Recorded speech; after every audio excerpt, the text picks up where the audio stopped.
કહેવાય છે કે ચૂંટણી ટાણે નેતાઓને મતદારોની યાદ આવે ત્યારે પ્રજાજનો પણ સગવડિયા નેતાઓનો ઈલાજ કરવાના મૂડમાં છે। જ્યાં અત્યારે સુરતમાં કામરેજના પાલી ગામના રહીશોએ ચૂંટણીનો બહિષ્કાર કર્યો છે।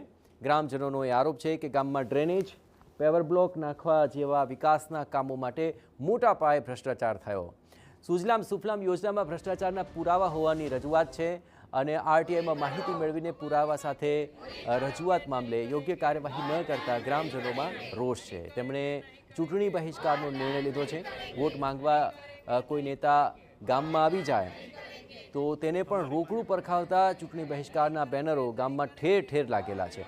વોટના શસ્ત્રથી પ્રજા જવાબ આપતી હોય છે અને કામરેજના પાલી ગામે વોટ નહીં કરવાનો નિર્ણય લઈ તંત્ર અને નેતાઓને કડક સંદેશો આપવામાં આવ્યો।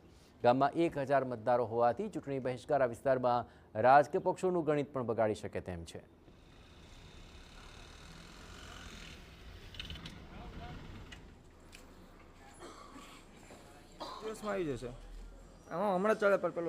સામાન્ય રીતે ચૂંટણીઓ આવતા જ નેતાઓ મતદારોના ઘરે જતા હોય છે, વિનંતીઓનો મારો કરતા હોય છે, અલગ અલગ મોટા મોટા વાયદાઓ કરતા હોય છે। પણ સુરત જિલ્લાના કામરેજ તાલુકાના પાલી ગામે કઈ અલગ જ ચિત્ર જોવા મળી રહ્યું છે।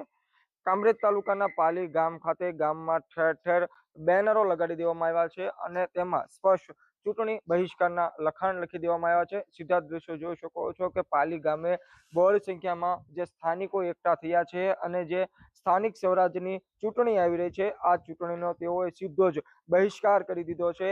ગામમાં થતા ભ્રષ્ટાચારોને લઈને અનેકવાર તેઓ દ્વારા રજૂઆતો કરવામાં આવી છે પણ જે જવાબદાર તંત્ર છે તેઓની વાત ધ્યાને લઈ રહ્યું નથી, જેને લઈને તેઓએ આ ચૂંટણીનો બહિષ્કાર કર્યો છે। ત્યારે આપણી સાથે ઘણા સ્થાનિકો છે, તેઓ સાથે વાત કરશું।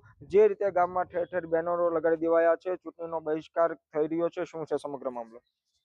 અમારા પાલી ગ્રામ પંચાયતમાં જે ભ્રષ્ટાચાર થયો છે તે બાબતે અમે આરટીઆઈથી માહિતી મેળવેલ છે અને તેમાં એ લોકોના સ્પષ્ટ જવાબ છે। તળાવ જે ખોદેલું છે તળાવની આવકની કોઈ માહિતી નથી, પંચાયતમાં કોઈ આવક થઈ નથી। જે બાબતે અમે ટીડીઓ, તાલુકા વિકાસ અધિકારી, જિલ્લા વિકાસ અધિકારી, કલેક્ટર સુધી, જ્યાં સુધી કે સ્વાગતમાં ઓનલાઈન અમે ફરિયાદ કરેલ છતાં અમને એવા જવાબ એવા મળે છે કે જે કંઈ થયું છે તે પ્રોસિજરથી થયું છે એમ। એટલે ભ્રષ્ટાચાર કરે તો પ્રોસિજરથી કરે તો ભ્રષ્ટાચાર ને કંઈ વાંધો નથી આવતો એમ એ લોકોનું કહેવું છે। ને અમારે બધી કચેરીઓના ધક્કા ખાઈ ખાઈને અમે ધરાઈ ગયા છતાં પદાધિકારીઓ અને અધિકારીઓ વતી અમને કોઈ સંતોષકારક જવાબ ન મળ્યો અને અમે આપેલા આવેદન પત્રની કોઈ એ લોકોએ તપાસ નથી કરી। જે બાબતે અમે આ ચૂંટણીનો અમે બહિષ્કાર કરીએ છીએ।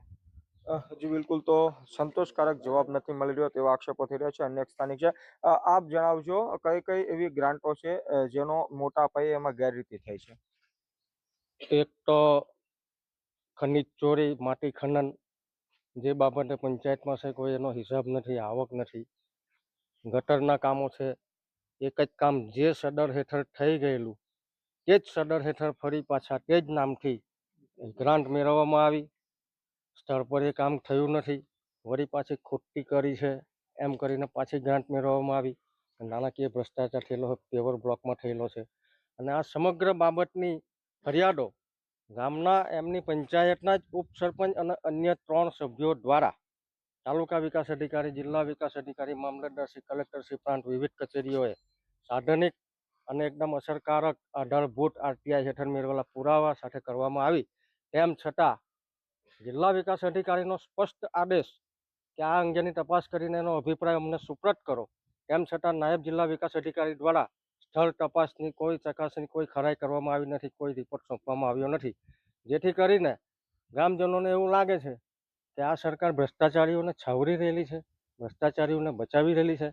તો અમારો જે અમૂલ્ય મત છે એ મત અમારે આવા ભ્રષ્ટાચારને પોષણ માટે આપવાનો, જેથી કરીને ચૂંટણીનો બહિષ્કાર કરવાનો આ નિર્ણય ગ્રામજનો દ્વારા લેવામાં આવ્યો છે। અન્ય એક સ્થાનિક છે, આપ જણાવજો ગામમાં કેટલી વસ્તી છે, કેટલા મતદારો છે અને ચૂંટણી બહિષ્કારથી કઈ રીતનું આખું રહેશે? ટોટલ ગામમાં મતદાર 1000ની ઉપર છે અને બહિષ્કારથી એ અસર પડશે, કારણ કે આ જે રાજકીય નેતાઓ છે કે રાજકીય પક્ષ છે તેમને કોઈ પૈસા કે કોઈની પડી નથી, ખાલી વોટની પડી છે. તો એ લોકોને આપણા કિંમતી વોટથી જવાબ આપવો પડશે કે એનો એ જવાબ છે કે આપણે ચૂંટણીમાં વોટ નહીં આપીએ.